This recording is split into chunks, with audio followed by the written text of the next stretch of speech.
আসসালামু আলাইকুম। আজকে আমরা দেখব জয়পুরহাট গার্লস ক্যাডেট কলেজের পদার্থবিজ্ঞানের যে টেস্ট পেপার আছে সেই টেস্ট পেপারের সমাধান।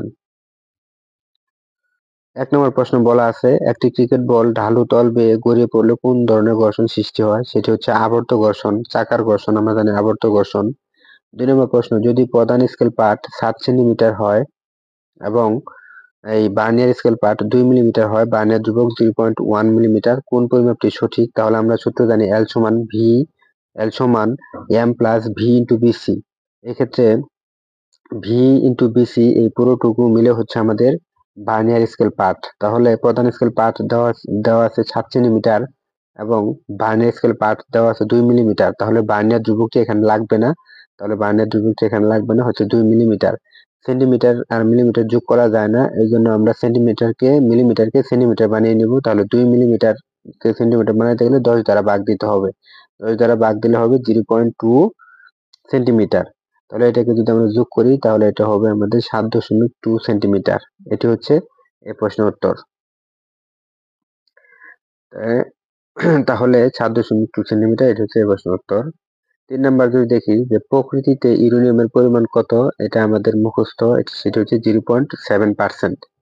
তারপর 4 নাম্বার হচ্ছে মহাকর্ষের দিকে নিক্ষিপ্ত বস্তুর গতি ক্ষেত্রে কোন চিত্রটি সঠিক? মহাকর্ষের দিকে নিক্ষিপ্ত বস্তুর গতি ক্ষেত্রে কোন চিত্রটি সঠিক? এটা যদি আমরা দেখি যে একটা বস্তু যদি নিচের দিকে পড়ে তাহলে b সমান u প্লাস vt, এই সূত্র আমরা জানি। আদিবেগ যদি শূন্য হয় তাহলে g হচ্ছে ধ্রুবক, তাহলে b সমানুপাতিক t। তাহলে এই গ্রাফটি হচ্ছে আমাদের b সমানুপাতিক t, অর্থাৎ 4-এর ক। 4 নাম্বার যদি আমরা দেখি, 5 নাম্বার দৈর্ঘ্য প্রসারণ সহগের মাত্রা কোনটি? দৈর্ঘ্য প্রসারণ সহগের একক হচ্ছে পার কেলভিন এবং মাত্রা হচ্ছে টি ইনভার্স। আমাদের মনে রাখতে হবে দৈর্ঘ্য প্রসারণ সহগের একক হচ্ছে পার কেলভিন এবং মাত্রা হচ্ছে টি ইনভার্স। তারপর যদি দেখি যে একটি গাড়ির বেগ 25 মিটার সেকেন্ড থেকে সুষম হারে কমছে এবং 5 সেকেন্ড পর গাড়িটি স্থির হয়ে যায়, এর মন্দন কত? তাহলে এক্ষেত্রে দেয়া আছে আদিবেগ দেয়া আছে 25 এবং শেষ বেগ দেয়া আছে স্থির হয়ে যায়, তার মানে শেষ বেগ 0, সেক্ষেত্রে সময় নেয় 5 সেকেন্ড। মন্দন কত? আমরা জানি a সমান b minus u by t। এক্ষেত্রে b এর মান হচ্ছে 0 এবং আদিবেগ ছিল 25 এবং সময় ছিল 5, তাহলে উত্তর হবে -5। উত্তর হচ্ছে -5। যেহেতু মন্দন কথা বলা আছে, তাহলে মন্দন বললে এক্ষেত্রে আমাদের -5 উত্তর দেওয়া যাবে না, কারণ মন্দন বলা আছে। তাহলে উত্তর হবে 5 মিটার সাইন স্কয়ার। অর্থাৎ মন্দন কথাটি বলা থাকলে মন্দনের ভিতরে মাইনাস চিহ্নটি উজ্জ্ব থাকে, এই জন্য উত্তর হবে 5 মিটার সাইন স্কয়ার। তারপর যদি আমরা দেখি এক্ষেত্রে একটি সার্কিট দেওয়া আছে, সার্কিটের মধ্যে বলা হচ্ছে তুল্য রোধ কত। এই তুল্য রোধ যদি আমরা হিসাব করি, আমাদের মনে রাখতে হবে এই এ বিন্দু এবং ই বিন্দু এই দুটি একই বিন্দু, কারণ এখানে কোনো রোধ নেই। তাহলে এই দুটি যদি একই বিন্দু হয়, আবার বি বিন্দু এবং সি বিন্দু এই দুটি কিন্তু একই বিন্দু, তাহলে আমরা বলতে পারি যে এটা যেহেতু একই লাইন, তার মানে একই সাথে আছে, তাহলে এরা সিরিজ সংযোগ আছে। তাহলে 4 এবং 8 যোগ করলে হবে আমাদের 12। তাহলে আমাদের এটা হবে 12 এবং এক্ষেত্রে এদিক দিয়ে এই 4 এবং 8 এদিকে একই লাইনে আছে। তাহলে যদি একই লাইনে থেকে থাকে তাহলে এটি হচ্ছে আমাদের এই পাশে হচ্ছে 12, তাহলে এটিও 12। তাহলে আমরা বলতে পারি এ বিন্দু এবং বি বিন্দু এটি সার্কিটটি মূলত এইভাবে বলা যায় যে এক্ষেত্রে হচ্ছে এখানে হচ্ছে 12 এবং এক্ষেত্রে এখানে হচ্ছে 12, তার মানে সার্কিটটা আমরা এইভাবে বলতে পারি যে এটি হচ্ছে 12 এবং এটি হচ্ছে 12। তাহলে 12 যেহেতু সমান্তরাল আছে, তাহলে আমরা জানি যে দুটি সমান মানের রোধ যদি সমান্তরাল থাকে তাহলে তুল্য রোধ যদি হিসাব করি তাহলে তুল্য রোধ হবে 6। তার মানে 1/12 প্লাস 1/12, এটা যদি আমি তুল্য রোধ করি তাহলে তুল্য রোধ হবে 6। তাহলে উত্তর হচ্ছে এটা হচ্ছে 6। বর্তনীর এ বি তে যদি 12 ভোল্টের সংযোগ দেওয়া হয় তবে বর্তনীতে কত তড়িৎ প্রবাহিত হবে? এক্ষেত্রে আমরা যদি দেখি যে ভোল্টেজ যদি 12 দিই তাহলে তড়িৎ প্রবাহটা হবে কত? তাই আমরা জানি I সমান V বাই R। তাহলে ভোল্টেজ যদি 12 হয়ে থাকে তাহলে 12 বাই তুল্য রোধ হচ্ছে 6, তাহলে উত্তর হচ্ছে আমাদের 2 এম্পিয়ার। তাহলে এটি উত্তর হচ্ছে 2 এম্পিয়ার, অর্থাৎ খ নাম্বার। তারপর আমরা যদি দেখি বাতাসে বাতাসে 40 ডিগ্রি সেলসিয়াস তাপমাত্রা প্রতিধ্বনি শুনতে প্রতিফলকের ন্যূনতম সর্বনিম্ন দূরত্ব কত হবে? তাহলে আমরা জানি যে তাপমাত্রা যদি দেওয়া থাকে তাহলে আমরা শব্দের বেগ বের করতে পারি। একটি সূত্র আমরা অলরেডি জানি যে v2/v1 সমান √T2/T1। এক্ষেত্রে আমরা এটা মান জানি। এক্ষেত্রে আমরা যদি v2 মানটা বের করি তাহলে v2 সমান হবে √T2/T1 × v1। এই v2 মান যদি আমরা বের করি তাহলে মান হবে 353.35। অর্থাৎ এটি হচ্ছে বেগ। তাহলে প্রশ্ন বলা হচ্ছে যে প্রতিধ্বনি শুনতে প্রতিফলকের সর্বনিম্ন দূরত্ব কত হবে? তাহলে আমরা এই দূরত্বের সূত্র যেটা জানি, আমরা জানি যে 2d সমান vt, এরকম একটা সূত্র জানি 2d সমান vt। তাহলে d সমান vt/2। এক্ষেত্রে শব্দের বেগ হচ্ছে আমাদের 353, শব্দের বেগ হচ্ছে 353.35 এবং প্রতিধ্বনি শুনতে মিনিমাম সময় লাগে 0.1। অর্থাৎ শব্দের বেগ যদি আমরা এটাকে যদি আমরা এই ক্ষেত্রে উপরে যদি লিখি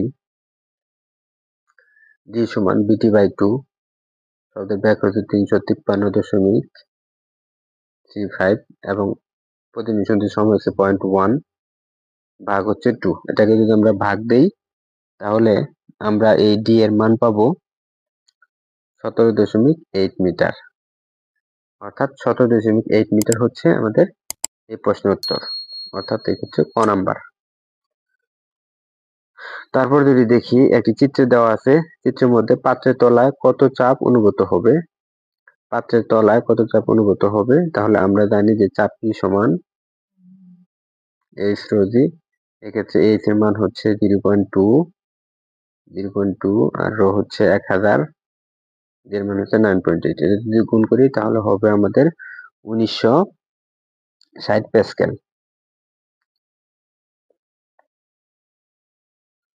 তারপর যদি আমরা দেখি,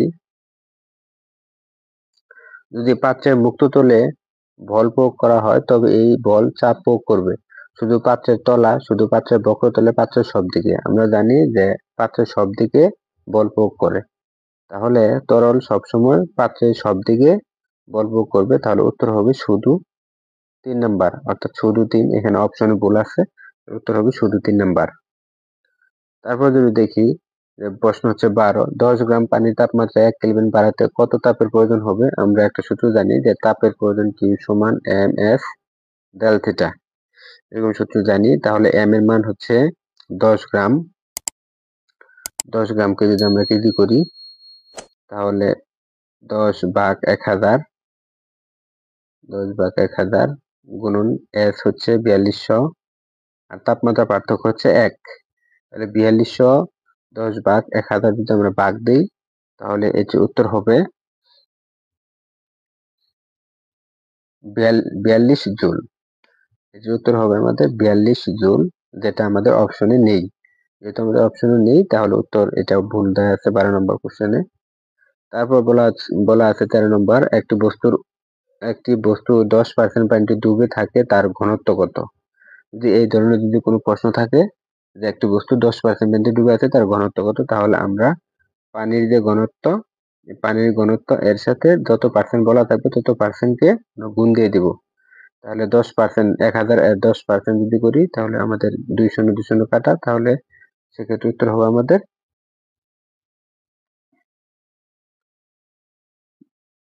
200 কাটা, উত্তর হবে 10×100। অর্থাৎ 13 নম্বর কোশ্চেনের উত্তর হবে আমাদের 100। 100 অপশন দেওয়া নেই, এক্ষেত্রে আমাদের একটু ভুল আছে। তাহলে উত্তর হচ্ছে আমাদের 100 কেজি মিটার পার কিউব। 13 নম্বর অপশনে ভুল দেওয়া আছে। 14 নম্বর যদি দেখি যে সূক্ষ্ম রক্তকণিকার ব্লকেজ নির্ণয় কোন পরীক্ষাটি করা হয়? এটি হচ্ছে অ্যাঞ্জিওগ্রাম। তারপর আলোর তড়িৎ চৌম্বক তত্ত্ব কে প্রদান করেন? আলোর তড়িৎ চৌম্বক তত্ত্ব প্রদান করেন বিজ্ঞানী লেন্স, বেকারেল, ম্যাক্সওয়েল, তারপর হচ্ছে ওয়েরস্টেড। এটি হচ্ছে ম্যাক্সওয়েল। বেশিরভাগ ফ্যাক্স মেশিনে কোন ধরনের কাগজ ব্যবহার করা হয়? এটি হচ্ছে থার্মাল। বেশিরভাগ ফ্যাক্স মেশিনে ব্যবহার করা হয়, উত্তর হচ্ছে থার্মাল। তারপর একটি নিউক্লিয় বিক্রিয়া, এই নিউক্লিয় বিক্রিয়ার মধ্যে বলা হচ্ছে যে এটি হচ্ছে আমাদের নাইট্রোজেন, এটা হচ্ছে ইলেকট্রন এবং এক্স। এই এক্স হচ্ছে এক্ষেত্রে নিউ মাইনাস। এটি হচ্ছে নিউক্লিয়ার বিক্রিয়ার ক্ষেত্রে এই এক্স উৎপন্ন হচ্ছে নিউ মাইনাস। তারপর যদি প্রতি ধাপে 10% শক্তি নষ্ট হয়, চতুর্থ ধাপে কর্মদক্ষতা কত? এটা আমরা ইজিলি করতে পারবো।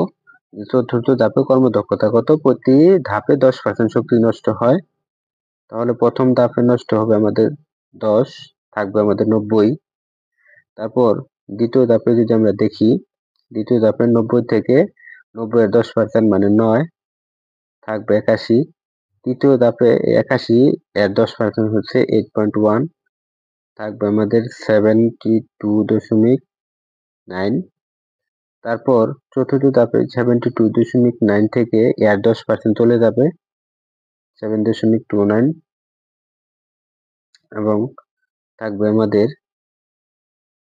65.61, এটি থাকবে। তাহলে আমাদের উত্তর হচ্ছে 65.61, অর্থাৎ উত্তর হচ্ছে খ নাম্বার। আমি আবার যদি বলি যে চতুর্থ ধাপে, প্রথম ধাপে যাবে আমাদের 100 থেকে 10, যেহেতু 10% করে নষ্ট হয় তাহলে থাকবে 90। দ্বিতীয় ধাপে 90 থেকে এর 10% চলে যাবে, 90 এর 10% 9, তাহলে থাকবে 81। তৃতীয় ধাপে 81 থেকে 81 এর 10% হচ্ছে 8.1 চলে যাবে, থাকবে 72.9। তারপর 72.9 থেকে আবার এর 10% চলে যাবে 7.29, চলে গেলে থাকবে 65.61, অর্থাৎ এটি হচ্ছে এই প্রশ্নের উত্তর। তারপর শব্দের তরঙ্গ। শব্দের তরঙ্গ মৌমাছি শুনতে পায়, এটি সত্য। কম্পাঙ্ক 20 হার্জ এর চেয়ে কম, হ্যাঁ এটি সত্য। কম্পাঙ্ক 20 হার্জের বেশি, তাহলে 1 এবং 2, অর্থাৎ ক নাম্বার অপশন। তারপর তাপমাত্রা হলো তাপের নির্দেশক, এটি সত্য। তাপের সাংখ্যিক মান, এটি সত্য নয়, বস্তুর তাপীয় অবস্থা। তাহলে বিশ্বের উত্তর হচ্ছে 1 ও 3। তারপর যদি দেখি, ঝড় বৃষ্টির সময় বজ্রপাত থেকে রক্ষা পেতে কোথায় অবস্থান করা নিরাপদ? যে কোনো গাছের নিচে? না, গাছের নিচে নিরাপদ নয়, কারণ বজ্র বৃষ্টি গাছের মধ্যে আমাদের গাছ মাটিতে চলে যায়, সেক্ষেত্রে নিরাপদ না। লোহার ব্রিজের নিচে অবশ্যই এটি নিরাপদ না, এবং ফাঁকা জায়গায় এটি নিরাপদ। তাহলে উত্তর হচ্ছে এটা। ছাতার নিচেও নিরাপদ নয়, কারণ ছাতাতে যে লোহা লাগানো থাকে সেই লোহা দিয়ে হাতের মধ্যে বজ্রপাত সরাসরি বা গায়ে এসে আঘাত করতে পারে। তারপর 22 নাম্বার বলা হচ্ছে যে ইউরেনিয়ামের তেজকোতে সর্বপ্রথম কে আবিষ্কার করেন? ইউরেনিয়ামের তেজকোতে আবিষ্কার করেন সর্বপ্রথম এইচ বেকেরেল। তারপর 23 নাম্বার উত্তল দর্পণ কোথায় ব্যবহৃত হয়? আমরা জানি উত্তল দর্পণ কোনো বস্তুকে ছোট দেখায়, এজন্য গাড়িতে ভিউ মিরর হিসেবে ব্যবহৃত হয়, গাড়িতে। তারপর একটি স্প্রিং কে সংকুচিত করে রাখলে কোন ধরনের শক্তি সঞ্চিত থাকে? এটি আমরা জানি বিভব শক্তি। উপাদানের তাপমাত্রিক ধর্ম হলো আয়তন, রোধ এবং শক্তি।